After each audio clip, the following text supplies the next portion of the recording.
although the question about Rose and Elena's prowess, and even his own prowess, attempted to plague his mind, he decided not to linger on it for too long. This was the kind of mystery he knew he couldn't solve no matter how deep he thought about it. He simply didn't have the worldly knowledge to do so. Perhaps all his questions could be answered as he climbed up the stages of power. Still, the difference in power between third-class existences on the different planets or even continents that he had been to had been duly noted in his mind. He had to make sure he didn't take his experiences in one world's power scale to define his universal power. Who knows, there might even be a world where their normal third classes were comparable to the fourth-class existences he'd met so far. Well, besides Tianyang, the feeling of pressure and fear he felt from only a portion of Tianyang's aura that day still haunted his mind. It was a clear wall he could see, a denominator between him and true power. But no matter how high the wall seemed, it didn't seem impossible. He was glad he was given a goal to surpass. As Damien submerged himself in his thoughts, the seats of the pavilion were completely filled and light whispers of conversation were spread throughout its area. At this time, the lights in the pavilion dimmed, highlighting the stage that was still brightly lit. A young woman entered the stage, her every step exuding grace with a slight touch of seduction. Her long blue hair flowed down her waist and her emerald green eyes were calm as a spring breeze. This sort of ethereal presence immediately captured the audience's attention. Isn't that Fairy Lin? Indeed, it has to be her. There is none other who can match her beauty. What bullshit are you spouting? Fairy Tang is much more beautiful than her. Ha? You dare insult my goddess. All sorts of murmurs were spread through the crowd as this Fairy Lin sauntered up to the podium in the middle of the stage. Even Damien's eyes were attracted to her demeanor. Although it wasn't the same idolization the men from the crowd were feeling, he was still interested. He truly had to commend her ability to command attention. Still, he made sure not to stare too hard and to make his honest intentions clear, since he could clearly feel the piercing cold gaze coming from his side, sending waves of shivers down his spine. Welcome, esteemed guests, to this humble auction. Although this one cannot guarantee her experience as an auctioneer, she can guarantee the veracity and quality of items up for auction today. Fairy Lin started, panning her gaze across the crowd. I hope the honored guests will enjoy the proceedings today. Without further ado, I shall present the first item. Two female attendants entered the stage carrying a small tray covered in cloth. Damien sent his awareness towards it to see the item hidden underneath, only to find himself blocked. They truly have their guards raised high for this event. Even if it was merely this piece of cloth that concealed the item before it was revealed for bidding, it was enchanted with the ability to block anyone's senses trying to intrude. It was clear how much preparation was put into the auction. When the attendants finally reached Fairy Lin, they took the cloth off, revealing a sleek black pair of throwing knives, shaped similarly to kunai. These throwing knives are called Shadow Edge. Make no mistake from their stature, these are peak SSS-grade artifacts, capable of sneakily penetrating the defense of even an experienced core formation realm cultivator if they are caught off guard. The bidding will start at 10,000 spirit stones. 10,000 spirit stones. 12,000 spirit stones. 15,000. The audience in the normal seats went crazy. There were many present who were at the early stages of third class, and even some still within the boundaries of second class. This kind of weapon was a huge boon for them. However, the bidding didn't last too long. Not many were interested in such an item, but were more intrigued about its significance to the auction. If the very first item was an SSS rank artifact, they could only imagine what would come late. The bidding soon finished at 30,000 spirit stones before the auction continued. And as expected, chaos rank artifacts began to show themselves after the fifth item. Damien didn't pay too much attention to the auction, knowing he had to save money for the final item. Instead, he immersed himself in thought about the discoveries they made in the last month. Besides the things he already knew, Damien actually didn't end up learning much. The actions of these devil worshippers almost marched the actions of the dark imps on Earth to the T. The experiments weren't even that different, with the same black substance being injected into victims and similar harrowing results in the end. Even after an entire month, Damien hadn't witnessed a single successful injection. He was also able to learn that rather than a direct connection to the Nox like Niflheim had, these devil worshippers were even lower. They were subordinates of the subordinates. Most low-rank devil worshippers even assumed that those at Niflheim were the so-called lords everyone kept praising. He could only disdain the foolishness of some of these people. Well, then being foolish was a given considering that they succumbed to their thirst for power and traded their home world in return. Still, to not even know the source of their power, to not even understand the murky and tumultuous waters they were willingly jumping into, contempt and disdain were all Damien could feel no matter how much of an open mind he tried to keep. If there was one thing he gained during this time, it was knowledge of the item termed as the Death Seed. This seed, it wasn't necessarily correct to call it as such. Rather, its name had been altered to appeal to those who didn't know any better. Specifically, those who were now occupying the private rooms. From what he gathered, this Death Seed was actually a living being. It was something that devil worshippers who gained inheritor status would gain access to, granting them a stronger connection to the Nox. However, he couldn't glean much else. The level of those attending this convention openly naturally wasn't high in the hierarchy. Otherwise, they wouldn't even have reason to be here. The reason he and Ryue attended the auction was also for the Death Seed. Regardless of what it was, they couldn't allow it to fall into the hands of any of those sect masters of the wicked sects. Imagining a figure with such power and influence becoming the dog of the Nox made Damien shudder. That kind of development would surely spell the downfall of the world. Anyway, the auction continued without a hitch, with rarer items coming out one by one. Even Damien couldn't completely hold himself back and decided to buy some things. They were 3 Chaos rank artifacts: a shimmering crystalline bracelet, a pair of beautiful sapphire-esque earrings, and a jewel-encrusted ring with a magnificent ruby-colored stone adorning it. These 3 items, although they looked like accessories worn for vanity's sake, were anything but. They were just as functional as they were beautiful. All 3 of these items were defensive treasures at the upper levels of Chaos rank, meaning that they even had the potential to withstand blows from 4th-class existences. Well, their ability was largely subjective. There was a caveat to Chaos rank artifacts, a sort of drawback that made it so possessing them wouldn't make a lower-class existence immune to the attacks of their graders. In their base form, these artifacts had the ability to block a single attack from a 4th-class existence. However, that was under the condition that the 4th class wasn't using all the strength in their body. Still, a relatively powerful blow could be blocked completely, essentially giving the user a second life, or at least a chance to escape. The true power of these artifacts could only be shown when mana was injected into them. At that time, they could block many consecutive attacks and be used as more than just a protective treasure, but as a true piece of defensive equipment. The problem was, Chaos rank artifacts were meant for 4th-class existences. They were made as such. The mana drain to use the artifacts correctly was too great for any normal 3rd class to find bearable. Even if they used all their mana, it would at most last them a few minutes. For Damien, who now had access to an even greater mana pool after binding Earth, the mana drain was slightly less of a problem. Still, he could at most grant himself 15 minutes of continuous use if he was being bombarded. The boost he received in his mana capacity was additive. This meant that regardless of how much more powerful he got, the amount of extra mana he got from Earth wouldn't increase. There would come a time when the added mana capacity would be next to useless. That is, unless Earth became a greater existence. If Earth raised itself in power, Damien would also receive the benefits. Suppose Earth at the moment gave him 2,000 extra points of mana. If it reached the level of a Pyron, he'd receive around 5,000 points, and if it reached the level of the Cloud Plane, he'd receive anywhere from 800 to 10,000 points of extra mana capacity. These numbers were just approximations he made using his current bond with Earth, but he felt they were more or less accurate. However, the artifacts he bought at the auction weren't for him. Even if he had all the money in the world, he wouldn't use millions of spirit stones to buy himself armor. He could reach the point where these armors were useless to him through evolution. That was one of his main strengths.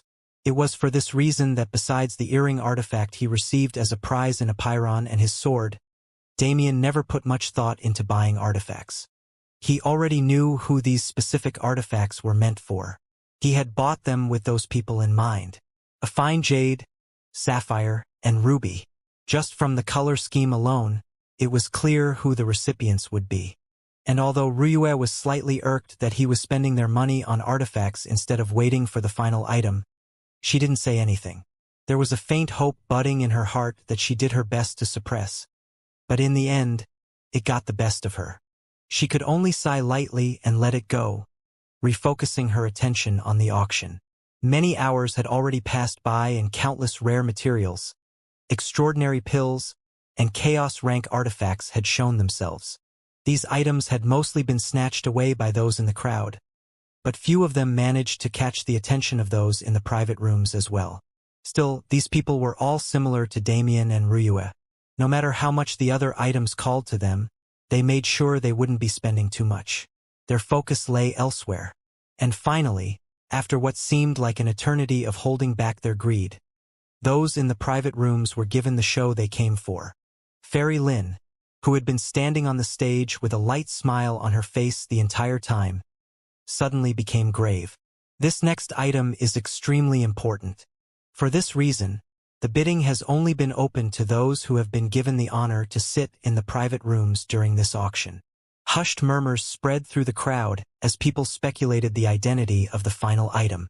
Even though many were annoyed that they were being excluded, there wasn't much they could do about it. They were well aware of how powerful those in the private rooms were. They were the people who lorded over the ones sitting in the normal seats. They had no right to compete with those personages even if they wanted to. Such a move was simply courting death. Seeing that there weren't any fools who decided to act up after her declaration, Fairy Lin continued. The item that is about to be presented was passed down by the lords themselves. Those persons that we cannot even fathom have graced us with such a gift. And since us lowly beings are unable to properly comprehend the words of our lords, we have given this item a more digestible name. A single person came onto the stage as Fairy Lin talked. Unlike the previous attendants, this person radiated an aura of undeniable might. However, even with such power, the individual was acting extremely cautious towards the vial in his hand. The Death Seed. This is the name we have given this item. Even the vial that holds it was specially made to contain its power. The material of the vial alone is star jade. Once again, the crowd burst in fervor. Star jade, who didn't know the name of this material? It was one of the strongest, if not the strongest materials existing on the cloud plane. And such a rare and desirable material was used solely for the sake of containing the power of the Death Seed. As the man made his way to the center of the stage, he entered the spotlight that had been shining, and those in the crowd could finally witness the appearance of this treasure. It was a small and circular item colored in an eerie darkness. With its shape and size, one could mistake it for a marble or a pill. However, nobody doubted its identity. The devil worshippers may be full of various people with different goals and personalities, but there was one thing they had in common. They never used their lords' names in vain. If Fairy Lin said the Death Seed was given to them by the lords, there was no need to further verify its legitimacy. Now, I'm sure all of you are curious about the effects of this treasure, so allow this humble one to explain. The Death Seed is a peerless treasure that can permanently raise one's stats. For third-class beings, every stat will receive at least a 100-point boost, and for fourth-class beings, their stats will gain at least 800 points each. And these are simply the base values. Depending on one's compatibility with the Death Seed, these numbers could very well increase dramatically. Fairy Lin continued to ramble about the greatness of the lords and the treasure they provided, but Damien was no longer of the mind to listen. After all, Zara, who had been silently residing in his shadow during the journey and convention, was letting out a low and bestial growl that only he could hear. He could feel her emotions, and he could see it in her eyes. Emotions she had rarely ever shown before. Hatred and greed. In the few months Damien had been in the cloud plane, Zara had once again been forced to realize how little help she actually was. Sure, she could act as a mount and help him travel, but was that really enough? Back when they first met in that lonely dungeon she used to call home, they were practically inseparable. Even though she had the ability, she would rarely enter his shadow.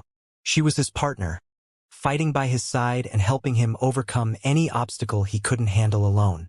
Even after they left the dungeon, it was still similar. At least relatively, as time went on, she found herself becoming useless. She was becoming nothing more than a typical mount that she saw every random cultivator using. And this realization hurt her more than she could ever imagine. She knew very well that Damien had no intention of treating her as such. Whenever he had free time, he would call her out and enjoy her company, telling her about various things. She loved these conversations, but it still wasn't enough. When was the last time she was able to properly help him in a fight? When was the last time she could truly show off her power? It had been years. Zara had been fretting over this problem for a long time, but she didn't want to burden Damien with her feelings. For this, she slightly disturbed the connection they held and hid some of her crucial thoughts from him. They signed an equals contract after all. This was well within her right. As such, Damien had continued on his journey while being none the wiser. Naturally, just because she hid her complex emotions from him didn't mean she was content with her current life. She had been fretting over how to change constantly, trying to find a solution to her problem. But it was all to no avail. The only way for a beast to gain strength was to kill, eat, and evolve. It was common knowledge. At least that's what she thought. Until that day when Tianyang lectured Damien about the truth behind third and fourth class, that was her belief. But all the while, she had been watching what went on in the outside world while she stayed within his shadow. Regardless of how useless she felt, she was always prepared to jump in front of Damien in case there was any danger he couldn't handle. And since she was always watching, she was also able to digest the lecture that Tianyang had given.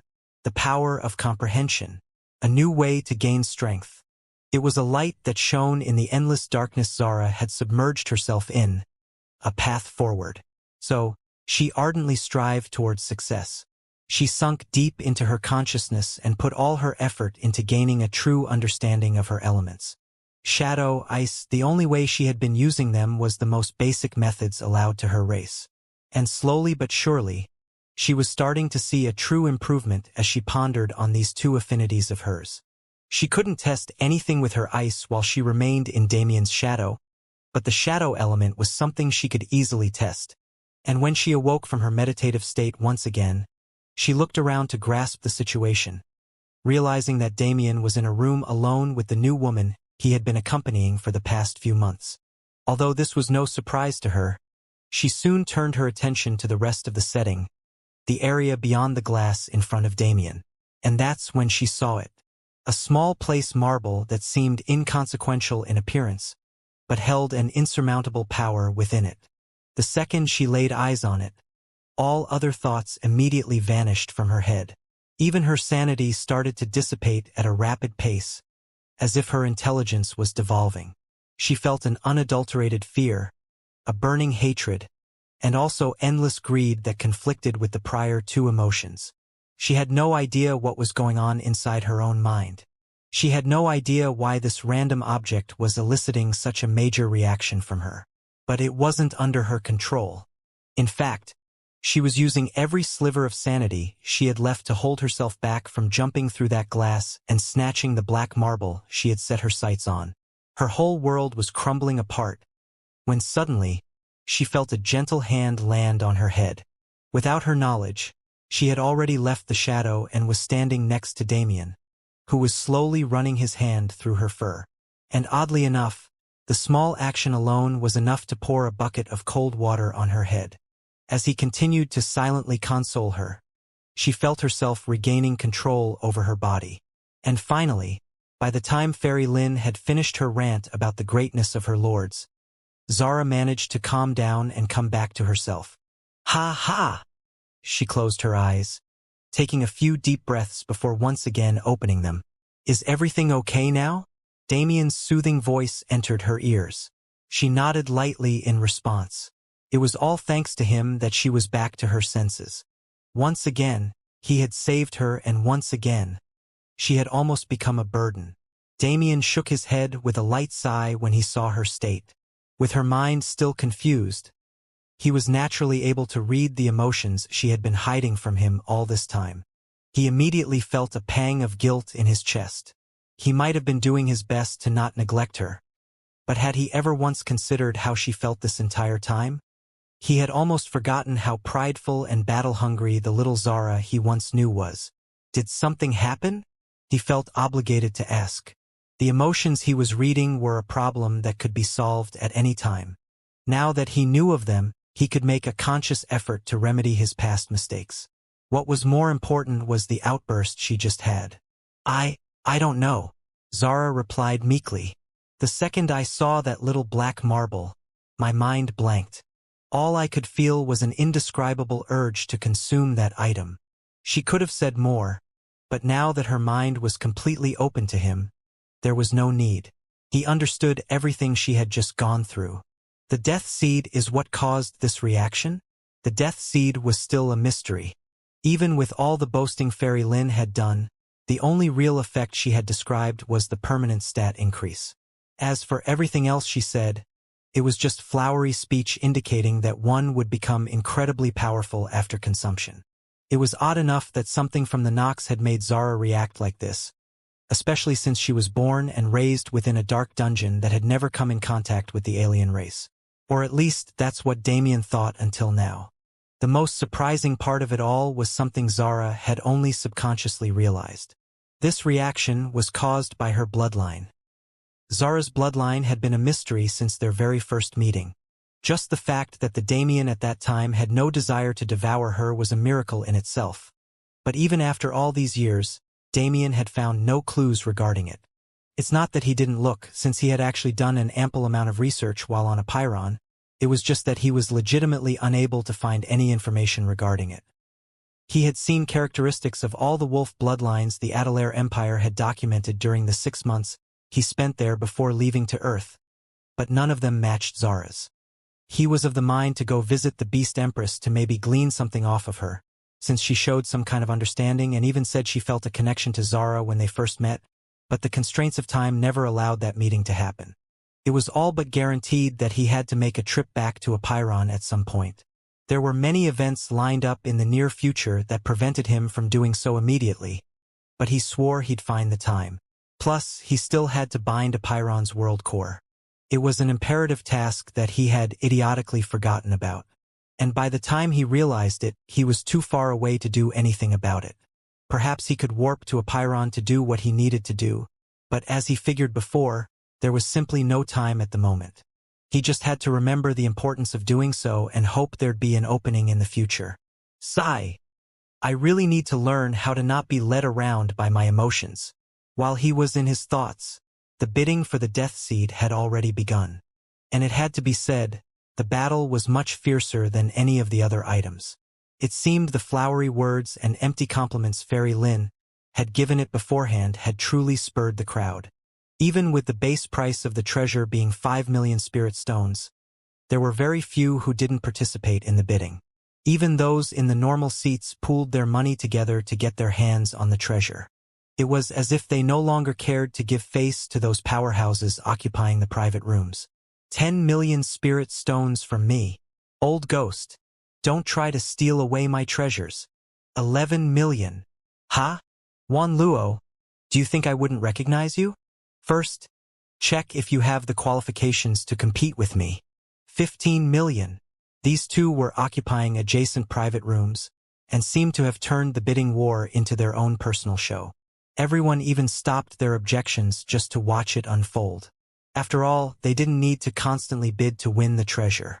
They could simply bide their time until these two finished their fiasco and then continue. Old ghost, give me some face here. I'll be sure to compensate you handsomely. 16 million.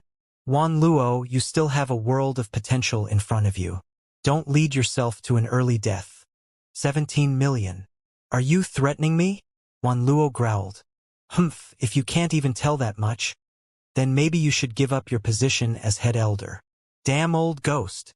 Wan Luo cursed. It wasn't that he didn't have the money to continue, but he was well aware of the power difference between the two of them. He had lived for hundreds of years already. He had long since learned when to advance and retreat. 30 million. Suddenly, a deep voice pervaded the auction hall. Even if it came from one of the private rooms, it rang in the ears of everyone present as if the speaker was standing directly next to them. "Hey, isn't that? Yeah. There's no way we could mistake him for anyone else. That terrifying aura can truly only belong to him." The attention of all present was directed towards the private room that sat in the middle of all the rest, the one with the best view in the entire house. Even if the person occupying it hadn't consciously released his aura, just the power in his words alone was enough to strike fear into the hearts of those who heard it. Fellow Taoist can take this one. There are plenty of other ways for me to gain strength. The Burning River sect concedes. It's the same for me. Our sect has a firm foundation and plentiful resources. The loss of a single treasure isn't that big of a deal. The Autumn Wind Abode concedes. Same to me. The Crimson Cathedral concedes. The Lustful Fairy sect concedes. Many of the guests in the private room have upped the auction one by one. They harbored endless grievances in their hearts, but there was no way they could voice them out. That was the level of influence the Eclipsing Shadow sect leader held. The bid of 30 million spirit stones comes from the guest in private room number 1. Is there anyone willing to raise the price? Fairy Lin asked, though it was evident she expected the auction to end here. Very well then, if there are no new bids, the death seed goes to 40 million. A new voice came from one of the private rooms on the outer edge. Judging from the tone alone, it was clear that it was a youngster who had spoken. What? Someone dares to compete with something the sect master wants. That guy is simply courting death. Damien naturally overheard all their voices, but he said nothing else. His attention was entirely focused in the direction of the first private room. 50 million. A reply came softly. Still, the slight hint of rage in the voice couldn't be hidden. But Damien didn't care at all. Without hesitation, he doubled the price. 100 million spirit stones. With the amount of money he received from Tianyang, he could still double the price once more and have a good amount remaining, so he had no fear of losing here. Young lad, are you sure you want to do this? The opposing side questioned. The voice was contemptuous, and it was evident he was warning Damien. Yet Damien once again paid it no mind. This is an auction, isn't it? If I want something, I will naturally bid on it. Very well. If that is the path you chose to take, so be it. You can blame nobody but yourself for the consequences of your actions. The Eclipsing Shadow sect leader was a man who didn't take any disrespect, let alone a blatant slap to his face such as this one. But he wasn't an idiot. Who didn't know that he was the most powerful person present here? Who didn't know that he was someone who could commit atrocities without batting an eye? This wasn't the righteous path. Regardless of his status, regardless of his power level, he had no qualms with crushing an ant if it slighted him. And what need was there to waste money? If the other party wanted to grab the death seed, he'd allow them to take it. The only question was how long they could hold onto it before it inevitably fell into his hands. To then, that settles it. The death seed goes to esteemed guest in private room number 16 for 100 million spirit stones. There was no raucous applause or excitement within the audience, only mockery towards the idiot who offended such a massive figure. Without suspense, an attendant entered Damien's room with the vial holding the death seed in hand, and judging by Zara's barely controlled reaction, he was sure it was authentic. Honored guest, please submit your payment before I give you your item. Damien nodded and tossed over a spatial ring containing the entire 100 million spirit stones. The attendant quickly grabbed it and did a sweep with his consciousness, confirming the contents within. Thank you for your patronage, esteemed guest. Please be careful with the item, as you can never be too sure about what will happen in the future. The attendant cast a meaningful look towards Damien, handing him the vial before exiting the room. So this is the death seed, huh? He murmured. He was well aware of the connotation of the attendant's words. Even the man he had offended hinted at what he would do, so only a dunce wouldn't understand. Nevertheless, Damien was still fearless. It wasn't groundless confidence, it wasn't even confidence in himself. There was no way for Damien to resist even a normal fourth class, so how would he resist the strongest one present? Damien's confidence stemmed from his master, and the talismans he had given them before they set out. With them, he was assured of his escape. So why was it that no matter how much mana he and Ruiyue injected into the talismans, they wouldn't activate? Damien stared at the talisman in his hand as a sense of trepidation entered his heart and took root. Every time he tried to inject it with mana, it would flash and spark, but show no result in the end. What was the cause of this? What was going on? There was no way Tianyang would give him a faulty talisman, and even if he did, there's no way he'd do the same with Ruiyue. Panic had already begun to set in, even though it had only been a few seconds since he first started fiddling with the talismans, and a terrifying idea sprouted in his mind. There wasn't time, he had to test it. Grabbing Ryue's arm, Damien spread his awareness until he could feel the surface and willed the mana around him to invoke teleportation. And soon they disappeared from where they stood, and reappeared only 5 meters away, still within the confines of the private room. Damien gritted his teeth, a flash of worry flashing through his eyes. "Damien, what is happening?" Ryue asked as she pulled her arm away. She was naturally perturbed by the talisman's failing as well, but she didn't feel the same dread he did. Well, it wasn't her fault since she didn't have any insights on space. That was the exact reason Damien was panicking right now. The situation itself hadn't reached that level, but the implications were much larger. Although he hadn't yet touched upon this particular aspect, he was well aware of the possibility. He had even been planning to incorporate it into his sword art soon. Grinding his teeth, Damien muttered an answer to Ryue's question. Spatial lock. For all normal cultivators, a spatial lock was simple. It was a method used to prevent escape using escape talismans while at the same time limiting their movement.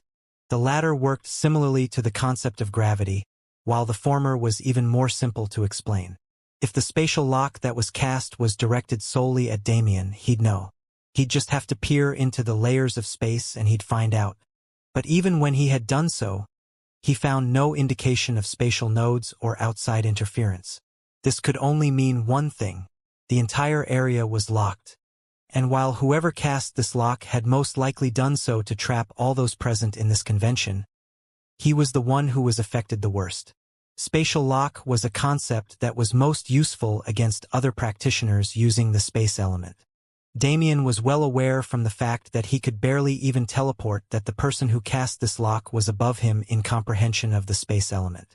This meant his abilities in battle would be supremely hindered. His void sword art, vector control, and many other arts would become largely unusable with the other party locking down space. Especially vector control, which dealt with points in space, would become virtually useless in such a situation. Still, he wasn't out of options. Just as his combat capabilities were restricted, his evasion capabilities could still be used. As long as he could properly wade through the spatial layers, escaping was still viable, even if it became infinitely harder to do so. Damien's gaze became grim as he explained all this to Ruiyue, and her expression soon followed. They both knew it wouldn't be long before all hell broke loose. And as if answering their call, such events began immediately. Boom! With none the wiser within the convention besides those fourth-class existences in the private rooms, a storm came crashing down. The ceiling of the massive cavern they were occupying came crashing in. Large pieces of rubble fell everywhere and clouds of dust obscured everyone's vision. What's happening? The light of day shone brightly in the cavern as a swarm of people descended from the sky. Each and every one of them was wearing uniforms of pure white and gold, with similarly colored masks adorning their faces. Hear my call, vile miscreants hiding in the shadows. Today is a day of inquisition. Today is a day of judgment. None shall leave here alive. In the name of justice. In the name of justice. The figure at the head of the crowd started and all those behind him followed, chanting incessantly as they gazed upon those below them. They cared not for the hundreds of people that had been crushed by the rocky fragments of the cavern ceiling due to their domineering entrance, and they cared not for distinctions between man, woman, and child. There was only scorn in their eyes, and without wasting another breath, they charged. Those white-cloaked figures spread out within the large cavern and began a mass slaughter, with no respect whatsoever. From their auras alone, it was clear these people were all high-level third-class and even fourth-class beings, but they slaughtered those first- and second-class beings like pigs. A rain of blood descended on the convention, accompanied by ghastly screams filled with fear and unwillingness. Heads and limbs became scattered across the floor, not a single person being spared. Hell, even those innocent victims being sold in the slave market were cut down without being given the chance to resist. Damien watched it all happen. Oddly enough, those so-called inquisitors made no move on those within the private rooms. And throughout the entire ordeal, all he could feel was disgust. Who were these people to decide justice? They were just cowards who only knew how to bully the weak and fear the strong. If not, how was it that those in important positions were still safe while tens of fourth classes slaughtered their juniors for no reason?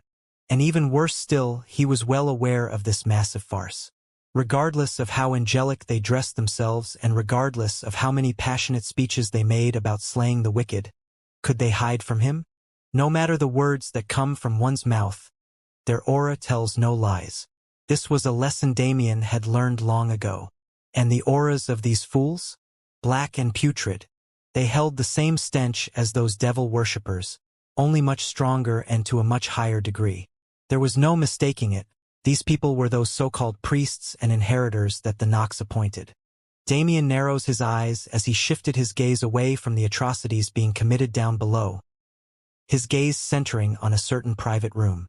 And even though he was sure that the glass partition was still doing its job to conceal him within it, he was almost certain he could feel a cold stare gazing directly back at him.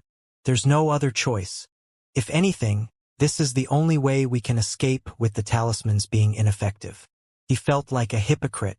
Wasn't he the one who had said he wouldn't allow any injustice as long as it was happening in front of him? Wasn't he the one who said he couldn't bear the suffering of innocents in large conflicts like this one? But it wasn't something he could change. When emperors fought, it was the common people that suffered. Damien took one last look at those white robes figured. He stared daggers into their angelic forms. Only their eyes were visible behind their masks, but even then he could clearly see their glee. They were feeling ecstasy while being soaked in the blood of those weaker. He seared their auras into his memory. These atrocities, I will remember them. And then, the space around him twisted once again, as he and Ryuev vanished from their prior position. Within a separate private room, a large man sat calmly as his gaze panned across the chaos that had descended on the convention. Even with the pandemonium and festival of blood taking place, his expression didn't change. Instead, he focused his gaze on a private room far removed from his current location. Even with his strength, he couldn't see through the glass wall, but that didn't mean he wasn't aware of the happenings within. There were 3 strong life auras that he had been keeping track of ever since the auction ended. Once again turning his attention to the slaughter taking place below, he let out a light snort. Those idiots! Did they truly think such gaudy tactics were enough to mask their identities? He knew very clearly who they were, but he said nothing. They had even approached him before beginning their act, so he had no reason to be surprised. Still, he didn't expect that there would be someone bold enough to oppose him previously. And with the start of the show he was forced to take part in, he had no time to retrieve his possessions with his own hands.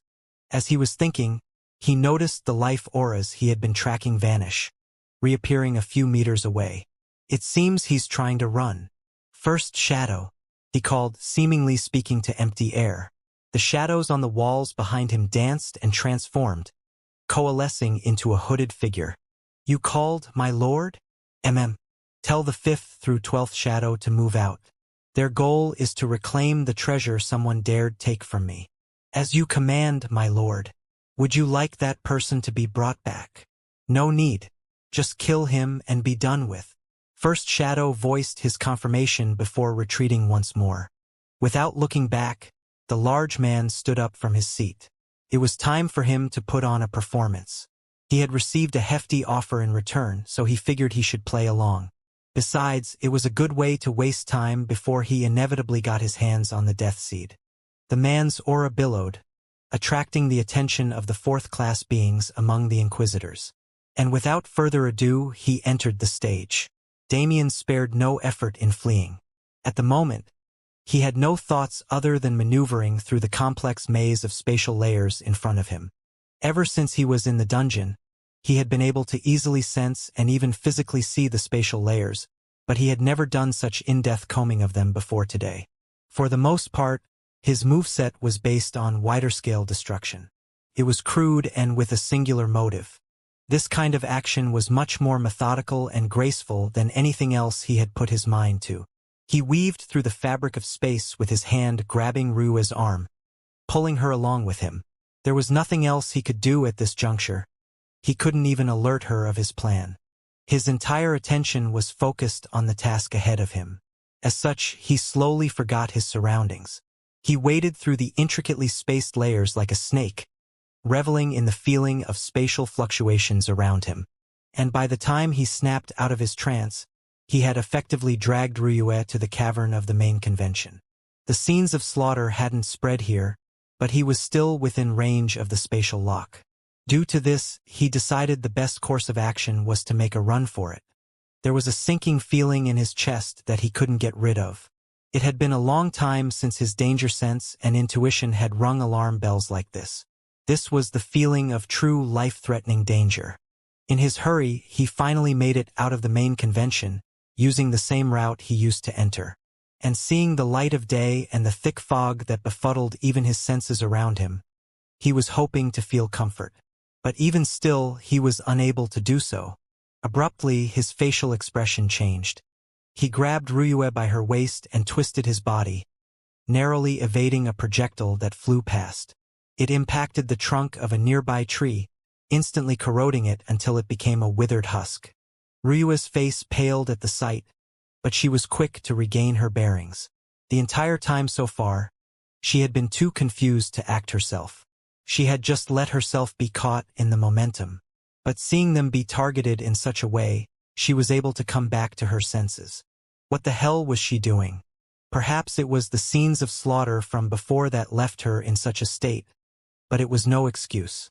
Damien had gotten them this far with her only acting as a burden, so there was no more room for her to sit still. She made her way out of his grasp, vigilantly scanning the surroundings for the perpetrator. Swoosh! A thin arc of blue fire left her fingertips, aimed at the air in front of her. And surprisingly, a set of needles was caught and melted. But was that the end? Multiple concealed attacks followed, barraging the duo from all sides. They evaded ceaselessly, but it was evident they were at a disadvantage. They had no opportunity to counterattack. Blades flew through the air and the smell of poison wafted into the atmosphere.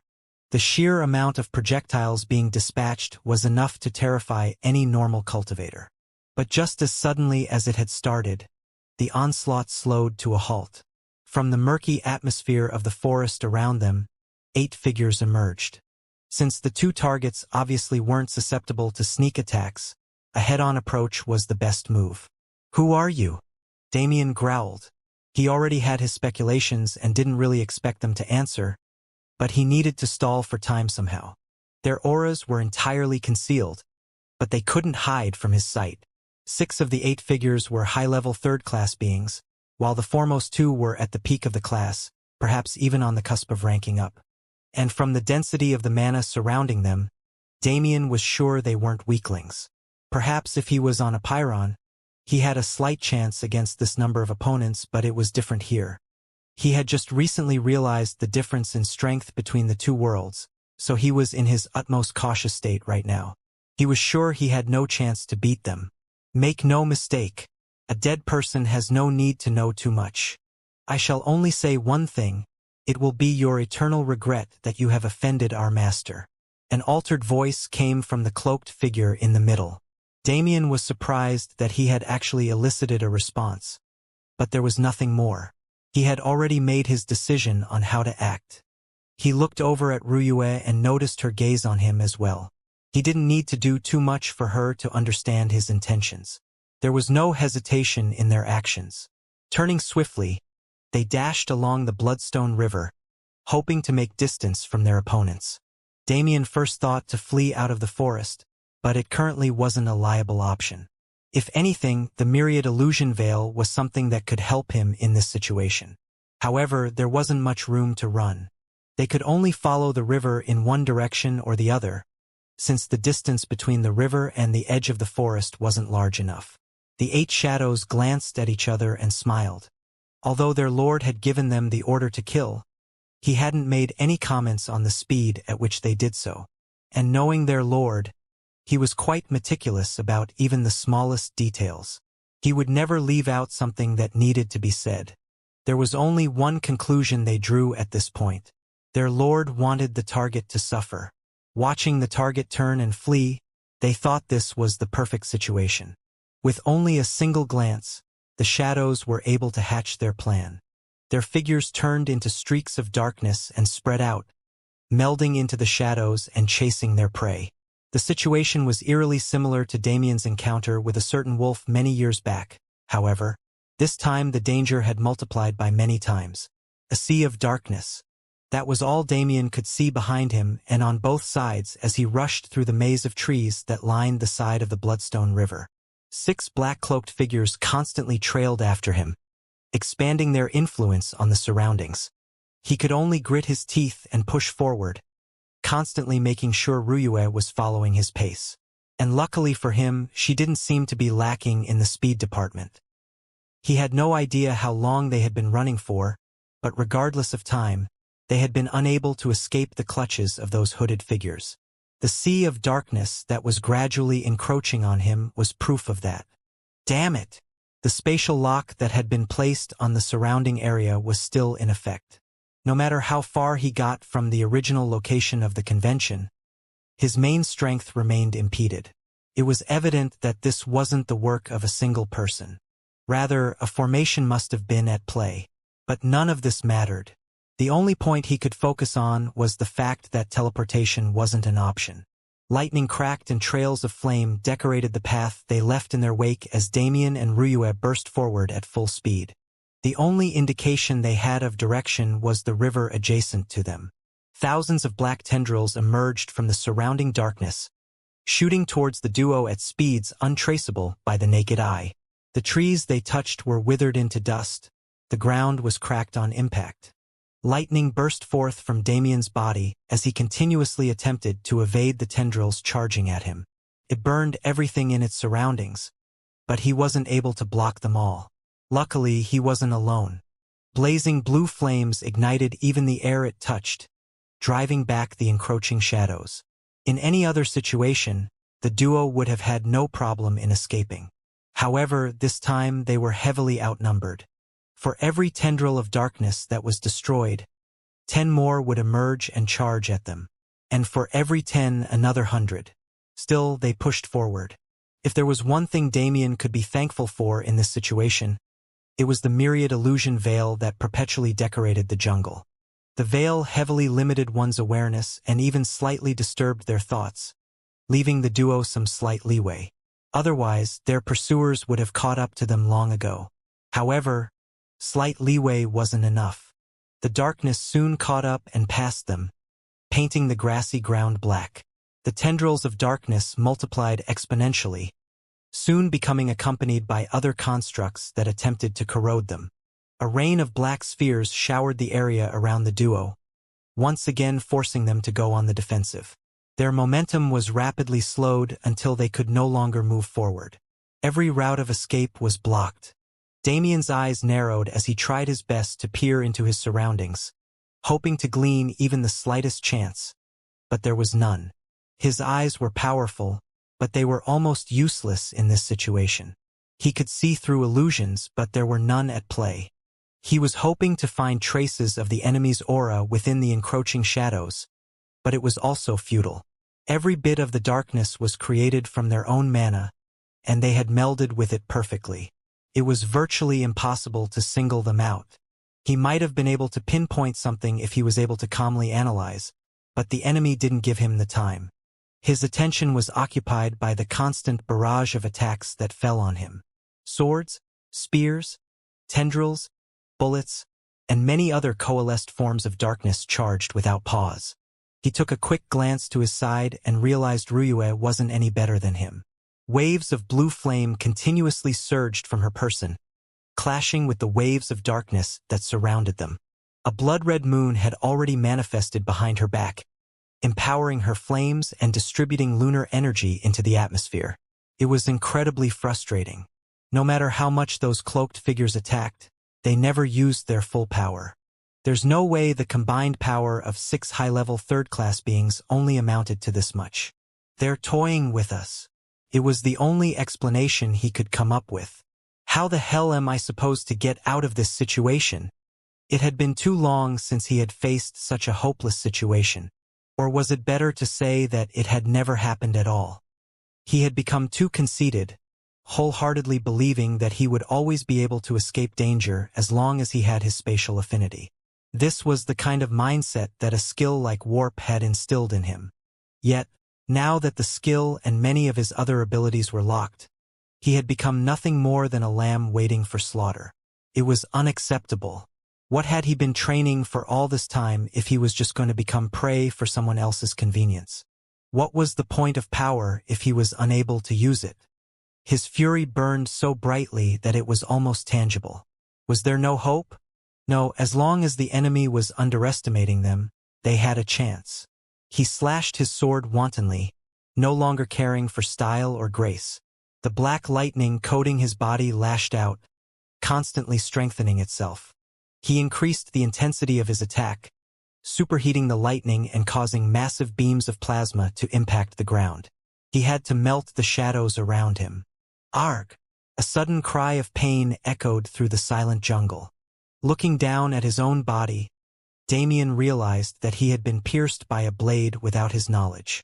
His danger sense didn't activate, nor did he sense movement around him. Before he could react, tens of slashes landed on his body, causing his blood to spurt out in every direction. What the hell? If it was an ordinary blade that had been harming him, he would have already healed with his regeneration. But strangely enough, it didn't activate.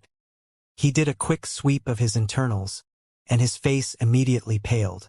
A foreign substance had entered his bloodstream and was corroding his system. That was when he realized. 6 pursuers? That wasn't right. There were 8 cloaked figures that he first saw when he exited the convention. Where had the other 2 gone? He hadn't had the time to think about it before. But being put in such a predicament, his mind slowly cleared. I let my guard down. Not only did he let his guard down, but he had also become too narrow-minded to realize how faulty his thought process was. Spatial lock? Sure, it could hinder his abilities, but was he completely cut off? The poison in his body burned. Felt like he was being branded from the inside. But this pain had cleared his muddled head. The myriad illusion veil. Why was it called that? Its main purpose, the reason many people had lost their lives to a mere fog. Wasn't it because of how it messed with their minds? I'm an idiot. From the beginning of his journey to now, he had constantly improved himself. But he had always neglected training his mind. He figured that the will he forged so far was enough. But the events of the village prior, and the events taking place now, had shown him clearly that there was something he lacked. He didn't have the wits to engage in a strategy. He didn't have the brain to quickly innovate. Instead, he had been backed into a corner and confused until he ended up in this situation. No more. He wouldn't allow himself to be beaten so one-sidedly any longer. He closed his eyes, ignoring everything around him. He called Zara out of his shadow to protect him. Up until this point, he had thought her shadow affinity would be suppressed by the enemies. He had thought she would only become a burden. But who was he kidding? That was the stupidest thought he could have had. If there was one advantage he possessed against these enemies, it was Zara. With her protection, he was able to properly concentrate. The burning feeling in his veins slowly faded. The only thing he could perceive was the light thumping of his own heartbeat. Celestial authority. His mind was flooded with feedback. Flames danced. The ground froze over. Lightning crackled and the winds roared. But this was nothing more than an illusion. Only Damien could see such scenes. He ended up grinning. When was the last time he had used this move? Even though he was so excited when he created it, he had almost forgotten about it until now. His eyes opened once more, blazing with fighting spirit and killing intent. And without any suspense, he opened his mouth. Starfall, the same move he had once used to slaughter Jean, had once again made itself known. However, it wasn't the same as it was before. This time, Damien had coupled the attack with his celestial authority, vastly boosting its prowess. Boom! Hundreds of kilometers above the ongoing battle, the atmosphere shattered like glass and caved in, leaving only an infinite void in its place. And from that void, a massive meteor shot down toward the ground, its velocity not being impeded the slightest bit by the new environment. Even though the friction led flames to encase the meteor, it only served to increase the destructive power. The surroundings were subjected to the immense heat of the flaming rock. Even though the myriad illusion veil still hid the incoming danger from their sight, any sane cultivator would be well aware that something wasn't right. And even the myriad illusion veil couldn't stand the pressure of the oncoming meteor for very long. After all, they were still on the outskirts of the 3,000 Beast Mountain range, where the strength of the veil wasn't up to par. The perpetual fog that blanketed the jungle was burned into nothingness along with the air, giving way to a bright sun and the streak of light that was charging towards their location. The sun itself was a major weakness to any element dealing with shadow, as it encroached upon the area of influence that had been laid down.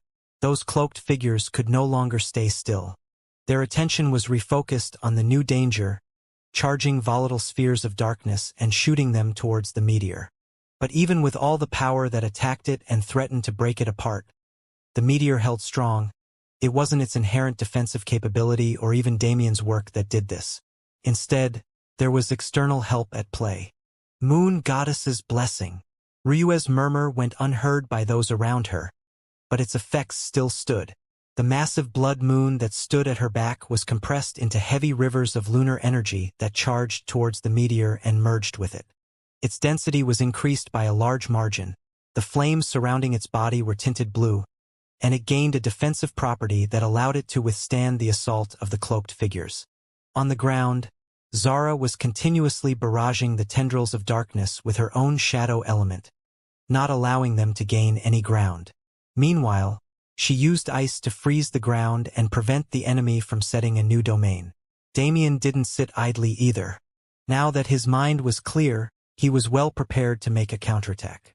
Sunfire blazed on his palm and arced through the air, setting the vegetation ablaze. Heavy beams of plasma penetrated any shadow that dared arrive near him, disallowing their encroachment. His sword art and vector control were still unusable, but he didn't mind it much. He had a vast arsenal that he had rarely taken the time to tap into, only ever displaying the crudest methods he could. His comprehension of space had reached a magnificent level. Otherwise, how could he possess such a thing as dimensional magic? It's just that his horizons were never broad enough to make full use of everything he learned. But he was in a rage right now. He was venting his frustrations by returning to the enemy a greater bombardment than they could have ever expected. His celestial aura encased his body, and his awareness spread unimpeded through the portion of jungle where the myriad illusion veil was burned away. He exerted his will on the surrounding space, using his consciousness in an attempt to both comprehend the properties of spatial locking as well as impose his own authority onto the atmosphere. With all the interference taking place, the enemies were no longer able to focus on their targets, this time being forced on the defensive. However, even through all this, Damien wasn't safe. The poison racking his body continued attempting to spread, but it was being combated by his regeneration. Still, it wasn't able to completely stop it, only suppressing it. And with his regeneration focused on defending his internal body, his external wounds were forced to fester. Arg! Gritting his teeth, he allowed his lightning to once again take form, using it to sear his wounds and artificially close them, temporarily solving the problem. The only obstacle left were two unseen opponents that were still hidden in the shadows. It had become evident how much greater their prowess was in comparison to their peers. But Damien didn't need to focus on them right now. The opportunity to escape was directly in front of him. Zara! The wolf could read his thoughts clear as day, so he didn't need to say more. Her body shifted positions, abruptly arriving under him and placing him on her back. In the next instant, Ryue was transferred there as well. Seeing her condition pained Damien a bit. He was the one in possession of the Death Seed, so he was forced to bear the brunt of the force against them, but that didn't mean she was entirely out of harm's way. Numerous cuts and gashes covered her body, and many areas of her clothes had become ripped and bloodied. "Don't worry about me. I'm fine. Focus on the battle ahead," she said when she noticed Damien's gaze, but her pale and weary face betrayed the conviction in her eyes. Her condition only caused Damien's fury to burn forth ever brighter. Zara didn't dally after catching the two of them on her back. She immediately spread her wings and took off, speeding through the jungle. They were still in harm's way. Exiting the jungle through the sky was never a viable option, as the myriad illusion veil was continuously attempting to repair itself. Zara streaked through the maze of trees like a comet of darkness, dexterously evading all obstacles. She moved forward without destination, but there was no need for one. As long as they got far enough from their original position, they'd eventually make it out of the spatial lock. And at that point, it'd be smooth sailing. Boom! A loud explosion and dust cloud could be seen from behind them, as the meteor finally landed on their previous location. The prior events had happened too fast, leading to such a late reaction. They had already retreated far into the veil. Damien turned his head halfway, attempting to peer through the veil. "I wonder if that did any damage." Well, it doesn't matter. Regardless of their survival, he wouldn't forget the debt from today. This grudge would be paid back 100-fold. The Eclipsing Shadow Sect. I vow here and now that one day, I will raze it to the ground. Surveilling the rapidly changing scenery, Damien suddenly noticed that the Bloodstone River was no longer in sight. And with the restrictions on his awareness, he had no way of telling how far from it they had gone. Luckily enough, he saw a glimmer of hope. Rather, it was a shimmering translucent wall that marked the edge of the barrier. This formation was meant exclusively for locking space. There was no way for it to have a multitude of effects if it was able to carry out a spatial lock on such a grand proportion and to such a frightening degree as well, so he was sure of it. This meant they would face no obstruction in leaving its area now that they had found its end. Zara streaked forward without hesitation when Damien gave her the command. The second they passed that wall, they would activate their escape talismans and transport directly back to the Celestial Star Palace. However, fate seemed to have other plans for them.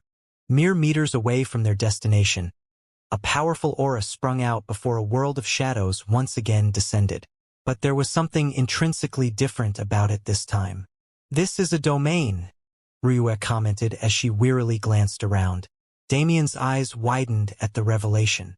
To date, the only domain he had seen was Rose's illusory throne, but he was well aware of their power. But the base concept for creating domain wasn't unfamiliar to him, as they also manifested when the caster imposed their will upon space. But if the enemy was able to do this, didn't that mean? Damien grinned. He couldn't ask for a better feeling than what he felt right now. He ignored the festering wounds on his flesh and the poison seeping through his body. He ignored the sense of danger that hadn't left no matter how close he was to safety. "Charge forward," he commanded. Zara didn't need to be told twice, furiously increasing her speed with reckless abandon. Damien raised his hand into the air, and as if commanding an army, dropped it down once more. Spatial collapse. He didn't spare any effort this time. He poured all his mana into the skill, and instead of creating a massive black hole like the last time he overclocked it, he took a different approach. 1, 2, 5, 10, a total of 15 vortexes manifested in the shadow domain, throwing the ambient mana into chaos. The space twisted apart and shattered, leaving countless swirling entrances to the void that threatened to consume everything. Before the caster of the domain even had a chance to attack, his entire authority was thrown into oblivion. The domain shattered without suspense, and Zara triumphantly charged past the cloaked figure that had been revealed in its wake. Ryue raised her arm and pointed it at the exposed figure with hatred in her eyes. Erase. In was an interesting element. Darkness, cold, and any negatives were classified as Yin-natured forces. Due to this, the main strength of the Yin element, and its most prominent characteristic, was the ability to negate. Such an ability would usually be used to negate attacks or force, but Ryue decided to try something she'd never done before. Today, she was going to erase existence itself. The essence of erasure left her body and impacted the cloaked figure, who was still in a stunned state due to the destruction of his domain. And without even having the ability to scream, the figure vanished, his existence denied by the very person he was tasked to destroy. With no more obstacles in the way, the trio successfully charged past the shimmering barrier. And soon enough, they were greeted by simmering and blinding rays of sunlight. Whether by coincidence or design, their escape from the formation was their escape from the myriad illusion veil. But they were in no way pleased with this development. After all, directly in front of them was a beautiful mountain range that stretched as far as the eye could see. It was a mountain range that no human had ever been able to leave with their lives. They had somehow been thrust into the 3,000 Beast Mountain range itself. Towering mountains broke through the clouds and threatened to challenge even the heavens with their breadth. There were only 5 mountains out of the 50 total that could be seen at the moment, but any of these 5 could be considered unrivaled in the outside world. Each mountain seemed to carry its own habitat and ecosystem, completely varying depending on the location. Some areas were scorching deserts, while others were raging tundras. It all seemed unpredictable, but had a certain balance to it that could only be admired. Beautiful trees with trunks thicker than the combined width of several men stood proud among the everlasting scenery, radiating an aura of ancientness and wisdom. The ground was covered in various flora, ranging from beautiful iridescent flowers to the most common of grasses.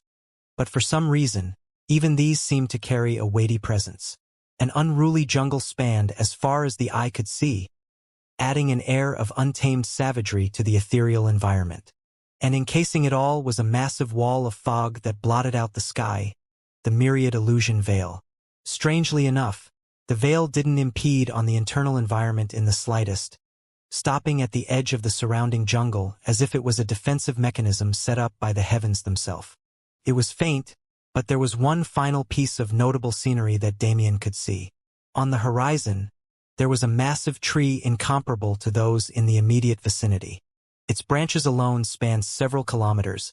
Its canopy cast an unseen amount of space in perpetual shadow, and the aura of life it gave off could be felt even at the outskirts of the environment where Damien and Ryue were currently standing.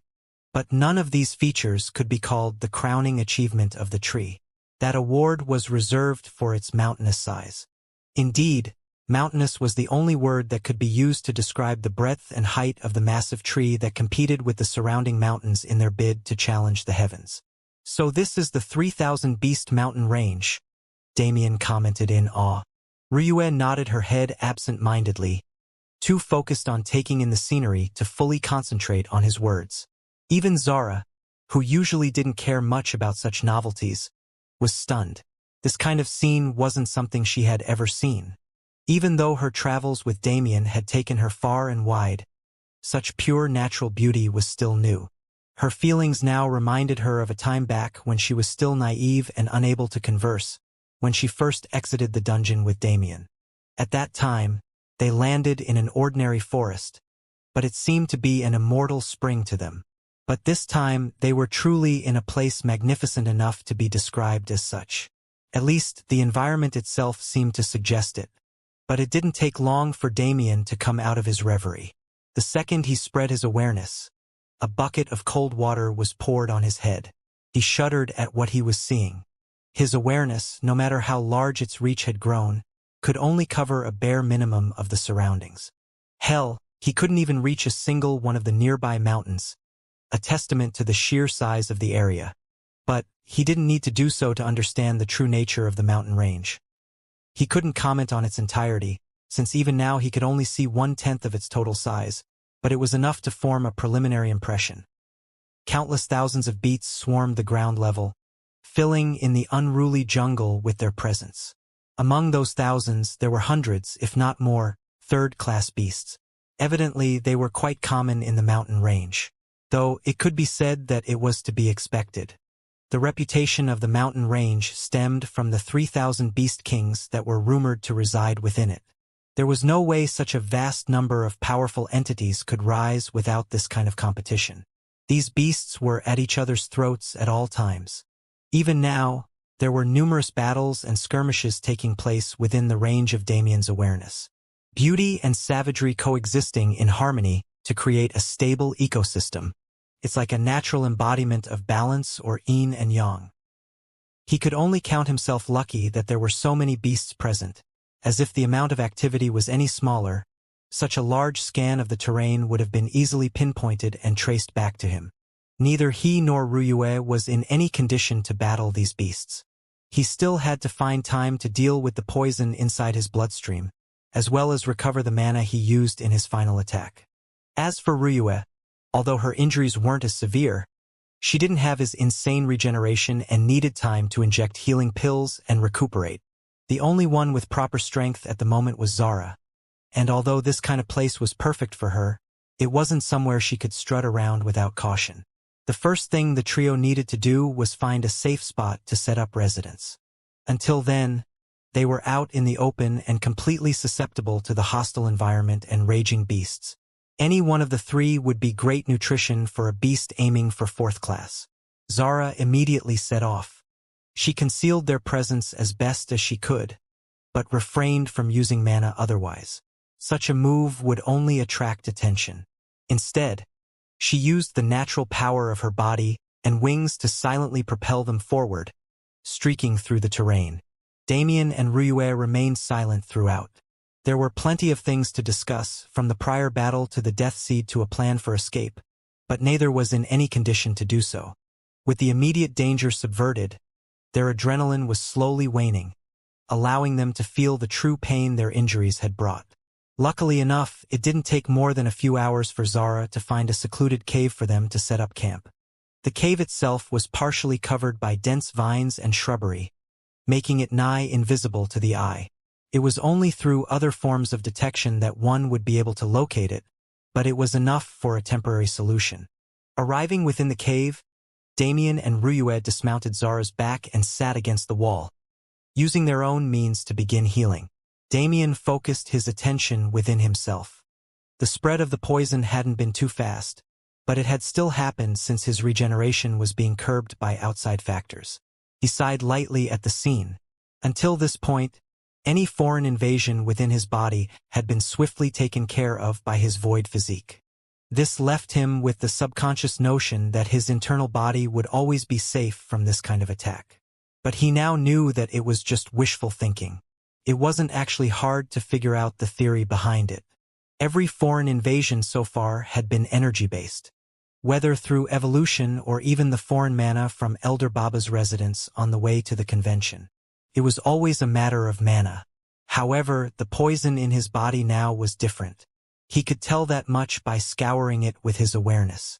This poison was entirely natural, created through herbs and plants in a similar vein to alchemy. Such a poison wouldn't alert his void physique at all, since it didn't use foreign mana to attack him. Since his regeneration had been passively fighting off the poison all this time, it had been stuck in a stalemate, unable to advance and unwilling to retreat. But with his conscious effort, it was relatively easy to expel. He had expert control over his body after all these years of evolution, so separating the poison from his bloodstream wasn't a problem. He guided it all to one point in his hand and coagulated it. The next step was the simplest but most excruciating. Taking the coagulated mass of liquid, he pushed it through his skin, attempting to excrete it through his pores. Shit! He cursed, gritting his teeth in an attempt to stop himself from screaming. Perhaps his idea was stupid, but he was a reckless person to begin with.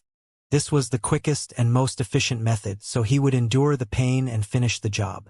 Slowly but surely, the poison exited the skin on his palm. However, in the process, his skin, muscles, and even a bit of his bones ended up being corroded and melted by the vicious poison. But in the end, he succeeded. He gently maneuvered the floating blob of liquid in his hand and stored it in a jade flask he had lying around in his subspace. This poison is truly vile. Still, it might come in handy in the future. With that out of the way, the rest was smooth sailing. All he needed to do was recover his mana and allow his passive regeneration to do its job. 2 hours later, Damien finally reopened his eyes. With the help of his mana circuits, he was able to rapidly refill his mana capacity, fueling his regeneration and recovering from his injuries. His skin had been scanned and burned by his own lightning previously in his quick bid to close his wounds, but the scars left behind in their wake were nothing major, so he didn't fret too much. In actuality, he didn't mind the scars. It reminded him of the old days when he was weak and helpless in the dungeon. Back then, his body was riddled with scars head to toe, and he was even missing an arm. Over time, as his regeneration skill continuously evolved, his scars faded and left his skin pristine again. But it would have been a lie to say he didn't miss them. Battle scars were mementos. They were proof of struggle. They held a slight bit of sentimental value in his heart. Shaking off useless thoughts, he surveilled the interior of the cave once more to check on Ryue and Zara. The former was still in deep meditation, but the wounds on her body didn't seem bad anymore. She would be healed soon. As for Zara, she was dutifully watching the cave entrance for any potential threats. They hadn't been in this ecosystem for long, so it was unknown whether the cave had an owner. Damien decided to think about their future plans as he waited for Ryue to heal. Taking the escape talisman out of his subspace, he injected a trace of mana into it to see if he could get a reaction. However, to his chagrin, it was still unsuccessful. Well, I guess I shouldn't have expected much. Even if we're out of the spatial locking formation, it doesn't mean we're in a better situation. Logically speaking, it'd be more of a surprise if the talisman was actually able to properly carry out its function. The 3000 Beast Mountain Range had been a danger zone for thousands of years, and in that time it was only natural that countless cultivators would have entered to try their luck. If such things as escape talismans were functioning within the mountain range, the stories and rumors surrounding it wouldn't be nearly as overblown. Cultivators were beings prone to danger, but they equally feared death. Nobody wanted to die a meaningless death before they were able to flesh out their potential. So it wasn't uncommon for a cultivator to carry around talismans or other escape treasures on their persons.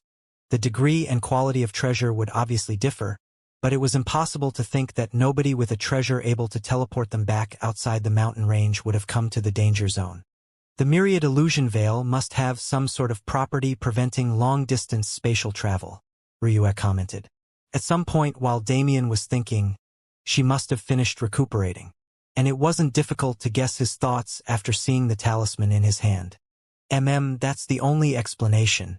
Perhaps the spatial locking formation was only necessary on the outskirts of the jungle, where the veil isn't as powerful. Most likely, we had already left the effects of the formation while fleeing, but we didn't notice it. If that's the case, the question remains as to what the ethereal wall we passed through before arriving in the mountain range was. If they had already left the formation, then the wall they had assumed was the edge of the formation was an entirely different mechanism. Was it another formation? If so, it was of a terrifyingly large scale. Whatever that wall was, it was easy to infer that it was the reason the myriad illusion veil didn't encroach upon the true 3000 Beast Mountain Range. An easy way out was never viable, huh? Damien muttered in resignation. It doesn't matter. I, for one, refuse to spend the rest of my life secluded in this mountain range. Ryue responded. Her tone was firm, leaving no room for questioning. Damien nodded in agreement. No matter how beautiful this place is, it isn't somewhere I'm willing to spend the entirety of my life. Damien was someone who yearned to explore the universe and see the myriad worlds it held. There was no way he'd disagree with Ryue. The convention was cut short after a month by those idiotic self-righteous inquisitors, so we have roughly 8 months left before the secret realm opens. Leaving aside 2 months for travel, we have 6 months to find a way to escape. No, there's no need for that, Ryue interjected. The location of the secret realm is common knowledge to those within the sects, and with your ability you should be able to teleport us there as long as you know the location, right? Noticing the hint of provocation in her tone, Damien grinned. Of course, there's no way something as easy as that is outside of my capabilities. Then it's settled. Have you tried using the messaging talisman to contact Master yet? Truthfully, Damien had completely forgotten about it. The escape talisman was the more valuable of the bunch, so he placed more importance on that one. Taking out the second talisman, Damien injected his mana. Surprisingly, he elicited a positive response. The talisman crackled and alarmed as if it was having trouble operating. But in the end, a startled voice was projected through it, albeit slightly jarred by interference. Damien? I didn't expect you to contact me this early. Master, the situation isn't good. I don't think this talisman will last long, so allow me to speak before anything else. Damien didn't waste any time. He immediately summarized the events leading up to this point, from the month they spent at the convention to the chase that left them stranded. What? Those eclipsing shadow sect bastards dared. All right, I've heard your story. I'll arrive there in a few weeks and take you both out of that damn danger zone. Wait. Damien looked at Ruyue in surprise. She had let him take the reins for so long that he didn't actually expect her to speak at this time. Still, he didn't really mind it, handing her the talisman and allowing her to say her piece. Ruyue. It's me, Master. I know it might be presumptuous of me to ask, but please allow us time to figure things out for ourselves before you charge in here. Damien's eyes widened in shock as he looked at her, noticing her staring back at him. Her eyes were filled with a sort of conviction he'd never seen from her before. Can I ask why? Tianyang replied. His voice was oddly calm, unlike what one would expect from someone who had just heard something so absurd. The reason is simple. As it is now, we are too weak. Damien furrowed his brows at the overarching statement, but in the end, he couldn't help but agree. Indeed, they were far too weak in the grand scheme of things. If they had been besieged by those cloaked figures in any other circumstance, without the outside help from the veil and other natural factors, it was unknown whether they would have been able to escape relatively unharmed as they did. The 3000 Beast Mountain range is an incredibly dangerous zone. I'm aware of that, but such a zone is precisely what we need to foster our growth. This environment is perfect for practical combat experience and continuous leveling. I may be cutting it close, but allow us 7 months to do as we please within the mountain range. If we haven't contacted you after the allotted time, you can take it as failure on our part and come save us. I have never asked for too much or been too willful since you started training me, but just this once I'd like to truly experience the harshness and cruelty of reality. I want to temper myself in flames and be reborn as a being with true strength. Tianyang was silent for an entire minute before responding. Okay, I can sense your determination even through the talisman. I would be a fool of a master to refuse you. All who desire strength must test themselves in true combat, and it's the one thing I've refrained from allowing you all these years. Perhaps it's my old age getting to me, making me so overprotective. Since you've spoken as such, I'm sure that both of you are in agreement. Just remember, if I don't receive any update after 7 months, I will charge in there without hesitation and drag the two of you out, whether you like it or not. The talisman erupted in sparks once again as it died out, leaving the conversation unfinished. Luckily, they had been able to convey what they wanted and get a positive response. Damien had been silently listening to the conversation between master and disciple. Although he also counted as Tianyang's disciple, he never placed emphasis on such formalities. Could be said that the bond between the two was still relatively weak. However, it was different for Ruyue. She had been more or less raised by Tianyang for many years, and their bond was clear as day. From Tianyang's tone, he could even infer that their connection was borderline familial. He saw no reason to interject in such a relationship or conversation. Besides, he agreed with everything she said. This was indeed a perfect environment for continuous leveling, and it might even grant him a new trait if he was lucky. Unlike her, he had already been tempered by countless battles, but he still had things he needed to improve. If not his strength, his mind needed heavy improvement. He has always been a brute. He accepted that and truly had no way to deny it. He was the kind of person who charged with overwhelming force and achieved domineering victory. But recent times told him this wasn't enough.